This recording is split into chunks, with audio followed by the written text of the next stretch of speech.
makarating sa tuktok at matanggal ko ang gapos. Ang sabi ni inay, maraming mapangis na hayop sa gubat na tahakin dapat huwag matapot. Kahit na lighter lang ang ilaw sa gabing madilim, bitbit ang sarili hanggang sa maatim. Ang liwanag sa kapila ng aking pagturusa ay hindi ako sumuko, tumayo ng mag-isa.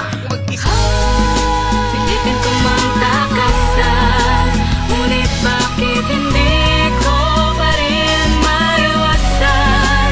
Bawat hamon sa aking buhay, pag nasa hukay, hindi karamay, ito ang patunay. Kahit pilitin ko na magsisi, alam ko mayroon din tong Nagsimula hagana. ko maglakad sa daan na maraming hamon. Ako ay naligaw pero pinilit kong bumangon. Sa dami ng pagsubok na sa akin nagdaan, matataas na damuhan ay pilit kong nilagpasan. Ano man ang mangyari di ko kayang pigilan, ikot ng panahon ay di ko na rin titigilan. Ako'y sasabay sa agos kahit pa walang sagwan, pipilitin kong makarating sa aking pupuntahan.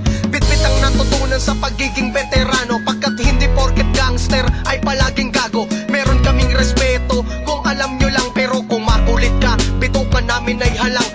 Kaming husgahan, hindi nyo kami karkula. Wala sa panlabastaan nyo ang pagiging kilala. Isa lang ang susi ng lahat, ang makisama ng maayos. Huwag mo lang kaming subukan, meron din kaming tinapos.